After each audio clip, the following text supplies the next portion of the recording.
नमस्कार दोस्तों, स्वागत है आप सभी का आपके अपने चैनल आर पार एजुकेशन पर। उम्मीद करता हूं कि आप सभी खुश होंगे, स्वस्थ होंगे, मस्त होंगे और अच्छे से पढ़ रहे होंगे। साथियों, आज हम इस वीडियो में चर्चा करेंगे बायोग्राफी सीरीज के अंतर्गत रतन टाटा की जीवनी के बारे में चर्चा करेंगे इस वीडियो में। तो साथियों, रतन टाटा की जीवनी के बारे में जानते हैं संपूर्ण जानकारी इस वीडियो के माध्यम से। 8वीं शताब्दी तक अरब देशों में इस्लाम का उदय हो चुका था। फारस ईरान में भी इस्लामी आर्मी की विजय हो चुकी थी। इस कारण पुराने धर्मों जैसे जोरेस्ट्रियनिज्म की अब ईरान में कोई जगह नहीं रह गई थी। धार्मिक उत्पीड़न के कारण पारसी धर्म के लोग ईरान से भागकर भारत के गुजरात में नवसारी में आकर के बस गए थे। टाटा परिवार से जुड़े पारसी लोग गुजरात के नवसारी में बस जाते हैं तथा पुरोहित का काम करने लगते हैं। लेकिन नुसरवान जी टाटा ने बिजनेस करने का काम किया तथा बेटे जमशेद जी टाटा को अच्छी अंग्रेजी पढ़ाई करवाई। नुसरवान जी टाटा ने अपने साले दादा भाई टाटा के साथ मिलकर के हांगकांग में बिजनेस शुरू किया और इस टाटा एंड कंपनी कहा गया। दादा भाई टाटा अफीम के कारोबारी थे। दादा भाई टाटा के देहांत के बाद इनके बेटे रतन जी दादा भाई टाटा ने यानी आर.डी. टाटा ने भी अफीम का कारोबार करने लगते हैं। और अब जानते हैं विस्तार से संपूर्ण जानकारी रतन टाटा के बारे में। तो बात करते हैं रतन टाटा का जन्म। रतन टाटा का जन्म 28 दिसंबर 1937 में मुंबई में हुआ। प्रारंभिक शिक्षा की बात करें तो प्रारंभिक शिक्षा इनकी कैंपेन स्कूल मुंबई में 8वीं तक इनकी शिक्षा हुई। आगे की पढ़ाई थी इनकी cathedral and John Connon school Mumbai में हुई। शिमला में बिशप कॉटन स्कूल में भी इन्होंने पढ़ाई की। उच्च शिक्षा की बात करें तो 1962 में कॉर्नेल यूनिवर्सिटी यूएसए में बैचलर ऑफ आर्किटेक्चर मतलब बी आर्क की डिग्री इन्होंने प्राप्त की। 1975 में Harvard business school UK United kingdom में इन्होंने एडवांस मैनेजमेंट प्रोग्राम की शिक्षा प्राप्त की।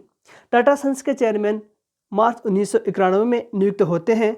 रिटायर 28 दिसंबर 2012 को। टाटा समूह की आय 1991 में 10,000 करोड़ से बढ़कर के 2011-12 में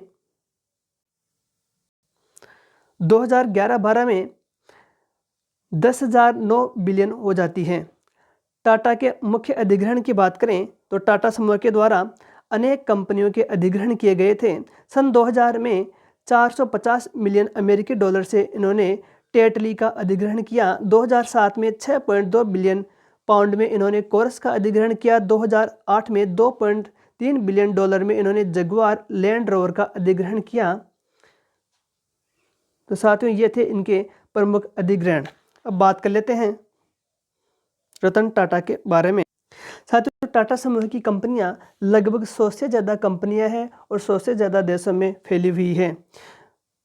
बाय एग्जाम्पल टाटा सोल्ट है और जो नैनो है, नैनो इसकी कार है, जो नैनो है इसको लखटकिया कार भी बोलते हैं। ताज होटल, इसके अलावा देखिए ट्रेंट है, जगुआर है, टाटा टी है, टेटली है, TCS है और इसके अलावा देखिए लगभग है 100 से ज़्यादा जो है कंपनियां टाटा समूह की 100 से ज़्यादा देशों में फैली हुई हैं।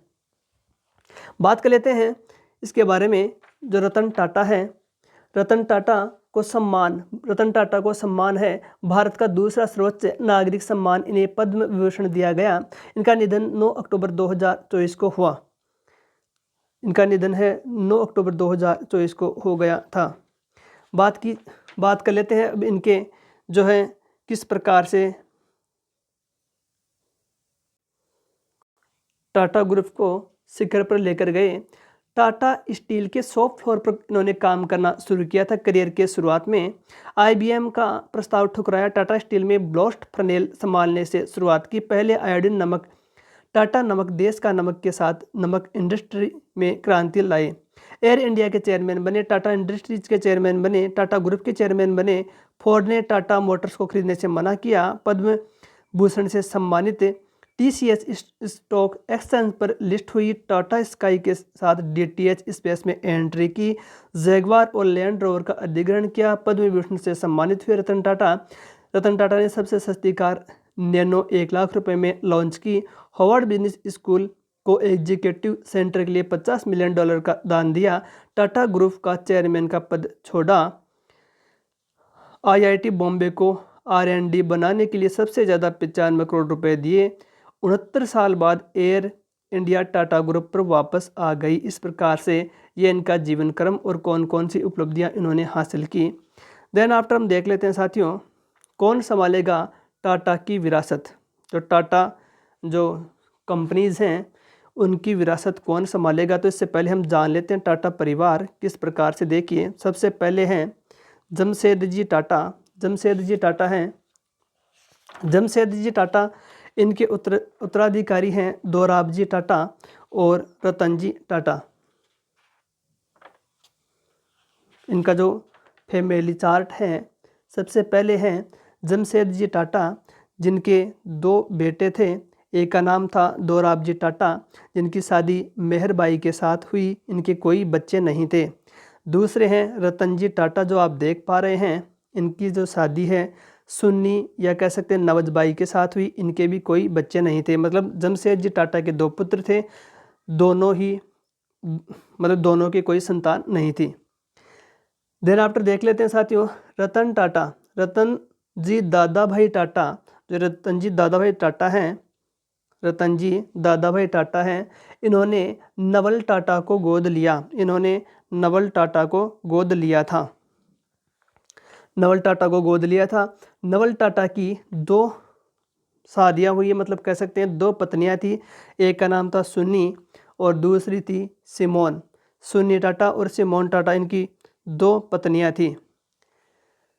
सुन्नी टाटा पहली पत्नी, जिनके 2 बेटे थे, रतन टाटा तथा जिम्मी टाटा।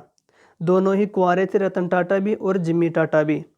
नवल टाटा की दूसरी पत्नी थी सिमोन, जिसका एक बेटा था नोएल टाटा, दूसरी बेटी है इसकी आलू मिस्त्री। मतलब कि इसकी 2 संतान थी, एक बेटा नोएल टाटा और दूसरी थी बेटी आलू मिस्त्री। नोएल टाटा के लिया टाटा और माया टाटा 2 पुत्रियां तथा नोबिलो टाटा 1 पुत्र। वर्तमान में टाटा सन्स के जो चेयरमैन हैं वह बनाए गए हैं नोएल टाटा, जो कि रतन टाटा के भाई होते हैं। इस प्रकार से, क्योंकि इनकी 2 पत्नियां थी नवल टाटा की, रतन टाटा की, मतलब कि 2 माएँ थी, इसलिए नोएल टाटा रतन टाटा के भाई होते हैं इस हिसाब से। फिर आगे देखिए नौशेरवानजी टाटा। नौशेरवानजी टाटा, नौशेरवानजी टाटा, इसके एक पुत्र था जमशेदजी टाटा। शुरुआत होती है नौशेरवानजी टाटा से। नौशेरवानजी टाटा, जिसके एक पुत्र था जमशेदजी टाटा और एक पुत्री थी वीरबाई जी। जमशेदजी टाटा की शादी होती है हीराबाई से, जिसके 2 पुत्र दोराबजी और सर रतन टाटा, इनके 2 पुत्र थे और दोनों को ही कोई संतान नहीं थी। पुत्री वीरबाई जी की जो शादी है बापूजी सकलतवाला के साथ होती है। इनका एक पुत्र था नौरोजी सकलतवाला। नौशेरवानजी टाटा, इनका साला था दादा भाई, जिनका एक बेटा था रतन दादा भाई टाटा, जिसे RD टाटा भी कहा जाता है। RD टाटा का पुत्र था JRD जहांगीर रतन टाटा। तो ये देखिए नौशेरवानजी टाटा, इनका जो साला था दादा भाई टाटा। दादा भाई टाटा का पुत्र रतन दादा भाई टाटा, उनका पुत्र था JRD टाटा। अब सीधे हम बात कर लेते हैं नौशेरवानजी टाटा के जो पुत्र थे। जमशेदजी टाटा, इनके 2 पुत्र थे, दोराबजी टाटा, सर रतन टाटा। इन दोनों के कोई पुत्र नहीं था, मतलब कि कोई संतान न होने के कारण से सर रतन टाटा ने गोद में लिया था किसको, नवल होरमुसजी टाटा को। नवल होरमुसजी टाटा को गोद लिया। अब नवल होरमुसजी टाटा है, इनकी 2 पत्नियां हैं, सुन्नी और दूसरी है सिमोन। सुन्नी के 2 पुत्र थे, रतन टाटा, जिम्मी टाटा, दोनों ही कुंवारे हैं। इधर है सिमोन, तो सिमोन के एक बेटा था नोएल टाटा, दूसरी थी आलू मिस्त्री इनकी बेटी। नोएल टाटा के जो लिया पुत्री और माया पुत्री 2 पुत्रियां और 1 पुत्र नोबिला। तो इस प्रकार से वर्तमान में जो टाटा सन्स के चेयरमैन हैं वह नोएल टाटा, जो रतन टाटा के भाई हैं। रतन टाटा अवार्ड्स। रतन टाटा को कौन कौन से पुरस्कार मिले, तो रतन टाटा को बहुत अधिक मात्रा में पुरस्कार मिले थे। उनमें उल्लेखनीय जो पुरस्कार हैं, पद्म भूषण 2008 में, पद्म विभूषण 2008 में। इसके अलावा देखिए डॉक्टरेट की जो उपाधियां मिली तथा अनेक देशों के द्वारा इनको अनेक पदकों के द्वारा इनको है सम्मानित किया गया।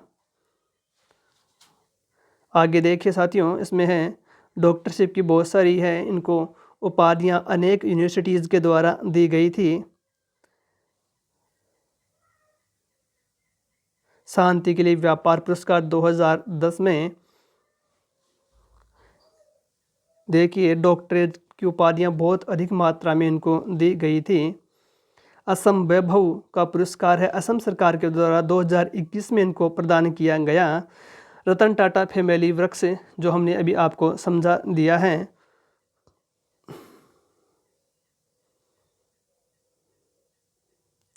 अब देखिए इनके जीवन की जो प्रमुख जो घटनाएं थी जिनसे आपको रूबरू होना बहुत ज़रूरी है। देखिए एक बार क्या होता है, फोर्ड चेयरमैन के बदले सुर की टाटा की तारीफ।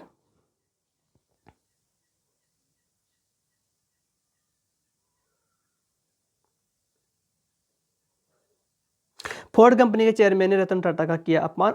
90 के दशक में जब टाटा समूह ने अपनी कार को लॉन्च किया तब कंपनी की सेल उम्मीदों के अनुरूप नहीं हो पाई। उस वक्त टाटा ग्रुप ने चुनौतियों से जूझ रही टाटा मोटर्स के पैसेंजर कार डिवीजन को बेचने का फैसला कर लिया।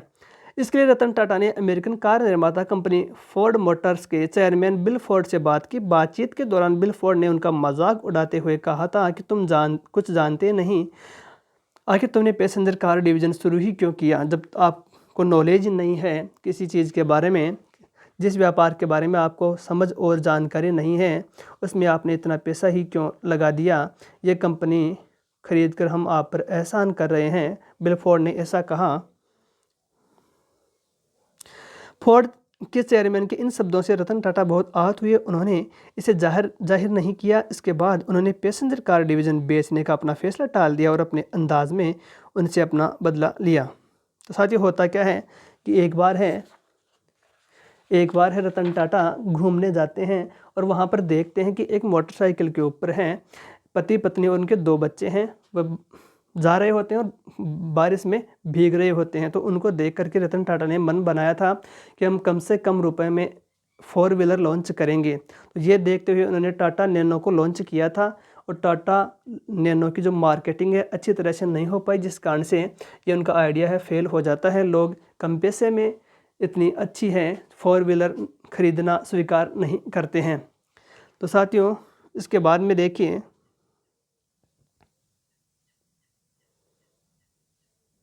ये देखिए फोर्ड के चेयरमैन के बदले सुर टाटा की तारीफ की।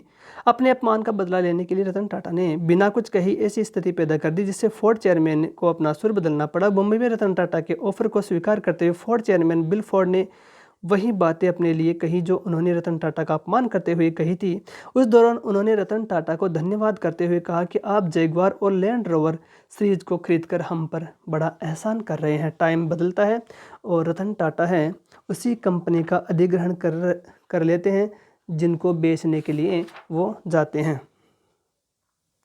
नमक से लेकर चिप बनाने तक हर जगह रतन टाटा। 1868 में जमशेदजी टाटा की ओर से स्थापित टाटा समूह एक वैश्विक उद्यम है। 10 क्षेत्रों की 30 से अधिक कंपनियां शामिल है टाटा समूह में, जिसका मुख्यालय भारत है। 6 महाद्वीपों के 100 से अधिक देशों में काम करता है टाटा समूह है। वेरी इंपॉर्टेंट, 10 लाख से अधिक लोग काम करते हैं टाटा समूह में। 20 कंपनियां शेयर बाजार में सूचीबद्ध है। टाटा समूह की 365 अरब डॉलर से अधिक का लिस्टेड कंपनियों का मार्केट कैप है। फोर्ड के साथ डील स्थगित करने के बाद रतन टाटा स्वदेश लौट आते हैं। टाटा मोटर्स के कार डिवीजन पर ध्यान केंद्रित करके उसे बुलंदियों पर पहुंचा दिया। फोर्ड के मुखिया से हुई बातचीत के करीब 9 वर्षों बाद टाटा मोटर्स की कारें पूरी दुनिया में अपनी पहचान बना चुकी थी। कंपनी की कारें दुनिया की बेस्ट सेलिंग कैटेगरी में शामिल थी। वहीं दूसरी ओर फोर्ड कंपनी की हालत बिगड़ती जा रही थी। डूबती फोर्ड कंपनी को उभारने का जिम्मा टाटा ने लिया और साथ में उन्होंने 9 साल पहले हुए अपने अपमान का बदला भी ले लिया। दरअसल चुनौतियों से जूझ रहे फोर्ड को उभारने के लिए रतन टाटा ने उसके लोकप्रिय ब्रांड जैगुआर और लैंड रोवर को खरीदने का ऑफर दिया, पर इसके लिए वे अमेरिका नहीं गए बल्कि फोर्ड के चेयरमैन डील के लिए भारत आए और उन्होंने अपनी जो है डील है वो पूरी की और रतन टाटा ने जो है लैंड रोवर और जैगुआर को खरीद लिया।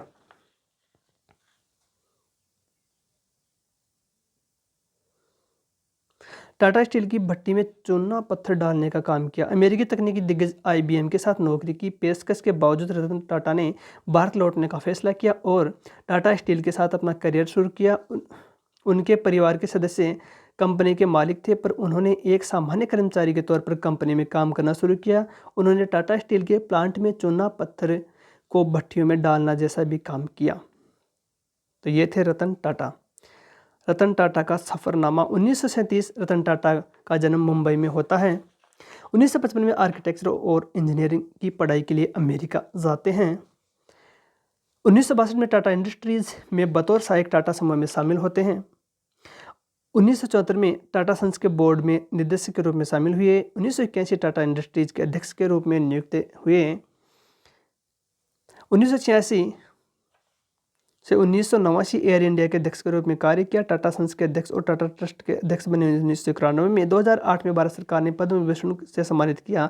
2012 में टाटा सन्स के मानद अध्यक्ष नियुक्त किए गए।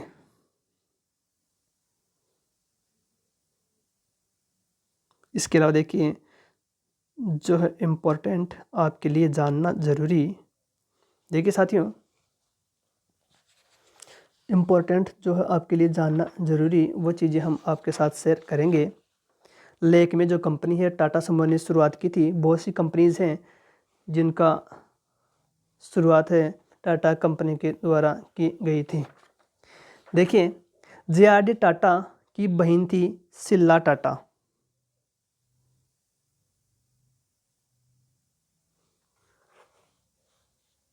जिसकी शादी है दिनसा मोनिक पिटिट से हुई थी।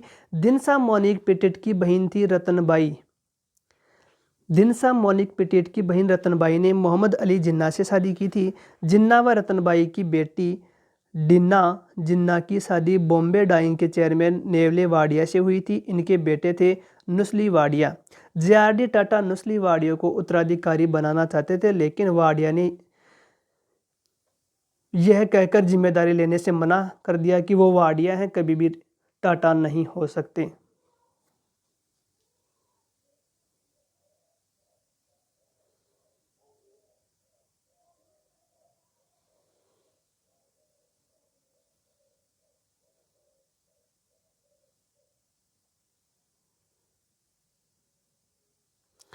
टाटा समूह की कारोबार की कहानी। उद्योग, आईटी, इस्पात, ऊर्जा, उपभोक्ता उत्पाद, ऑटो, दूरसंचार। मुख्य कंपनी है टाटा सन्स। 66% हिस्सेदारी टाटा ट्रस्ट के पास है। 100 से अधिक देशों में व्यापार है। कर्मचारी 10 लाख से अधिक है और 26 सार्वजनिक कंपनियां सूचीबद्ध है। टाटा है अपना जो है जितना भी इनका जो लाभ होता है, प्रॉफिट होता है, उसका 66% है वे डोनेशन कर देते हैं। वरना टाटा है पूरे वर्ल्ड में नंबर 1 के ऊपर रतन टाटा ही होते। पैसों के मामले में है सबसे ज़्यादा है पैसों वाला जो व्यक्ति है टॉप 10 में, उनमें नंबर 1 पर रतन टाटा होते हैं, लेकिन ये डोनेशन बहुत अधिक मात्रा में करते हैं। इसके बाद में एक इम्पॉर्टेंट चीज़ जो है रतन टाटा के बारे में कि रतन टाटा ने शादी क्यों नहीं की। आखिर शादी क्यों नहीं की रतन टाटा ने? तो इसका है कि रतन टाटा जब अमेरिका में रहते थे तब इनको एक लड़के से प्यार होता है और उसी समय क्या होता है कि इनकी दादी बीमार होती है, तो उनसे मिलने के लिए ये भारत आए और लड़की को भी भारत आने के लिए बोला और कि वहीं हम शादी भी कर लेंगे और भारत चलते हैं। तो उन्होंने इनकार कर दिया, भारत आने से इनकार कर दिया। इनको 4 बार प्यार होता है, लेकिन शादी बस होने वाली थी कि किसी कारण से वो खुद को पीछे कर लेते थे या पीछे मुड़ जाते थे। कई बार काम में व्यस्त होने के कारण तथा कभी शादी को लेकर एंग्जाइटी की वजह से वे शादी नहीं कर पाते हैं। तो जो अमेरिकन लड़की थी उससे उनकी शादी नहीं हो पाती है क्योंकि वह अपनी दादी से मिलने के लिए आते हैं और भारत चाइना वार है, उस समय हो रहा था, युद्ध हो रहा था, इसलिए लड़की के घर वाले इनके साथ नहीं भेजते हैं। जैसे ही भारत में आते हैं तो उस लड़की की शादी किसी और के साथ हो जाती हैं। तो ये थी इसकी शादी की कहानियाँ रतन टाटा जी की। इसके अलावा देखिए इम्पोर्टेंट 26 नवंबर 2008 के दिन मुंबई में आतंकी अटैक होता। लश्कर-ए-तैयबा के द्वारा अजमल कसाब जो था आतंकी जो पकड़ा जाता है, तो ताज होटल के ऊपर ये अटैक करते हैं। कर्मचारियों जो मारे गए कर्मचारी थे उनकी बची हुई ज़िंदगी की सारी एक मुश्त सैलरी वो उनको प्रदान करते हैं। जितने भी कर्मचारी जो ताज होटल में काम कर रहे थे, मारे गए कर्मचारी थे, उनकी बची हुई ज़िंदगी की जो सारी सैलरी एक मुश्त उनके परिवार वालों को देते हैं। बच्चों को शिक्षा व स्वास्थ्य के लिए मुफ्त फ्री लाइफ टाइम तक उनको मुफ्त शिक्षा और स्वास्थ्य की जिम्मेदारी रतन टाटा उठाते हैं। इनके अलावा देखिए, ताज होटल के बाहर ठेला लगाने वाले या पैदल जा रहे लोग और इसके अलावा जो पुलिसकर्मी थे जो घायल हो गए थे उनको भी इन्होंने मुआवजा दिया था। तो ये थे रतन टाटा। रतन टाटा जैसा कारोबारी भारत में कोई नहीं है, न तो हुआ नहीं होगा। वेरी वेरी इम्पोर्टेंट जो बातें थी हमने आपके साथ शेयर की रतन टाटा के बारे में। तो साथियों, उम्मीद करता हूँ कि आपको ये जानकारी और ये एपिसोड पसंद आया होगा।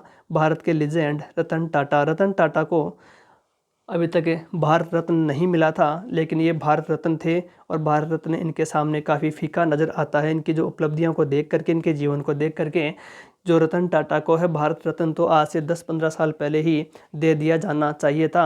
तो रतन टाटा के सामने है जो भारत रत्न है ये काफ़ी फीका नज़र आता है।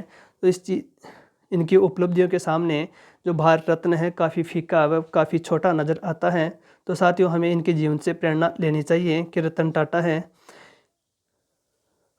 तो साथियों, कैसा लगा आप ये एपिसोड और ये जो बायोग्राफी थी रतन टाटा की? यदि आपको अच्छा लगा तो चैनल को सब्सक्राइब कीजिए, वीडियो को अधिक से अधिक लाइक, कमेंट और अपने दोस्तों में शेयर अवश्य कीजिए। तो दोस्तों, आज के इस वीडियो में इतना ही। मिलते हैं किसी नए टॉपिक, नए वीडियो के साथ। तब तक के लिए स्वस्थ रहिए, मस्त रहिए, अच्छे से पढ़ते रहिए। जय हिंद, जय भारत, धन्यवाद साथियों।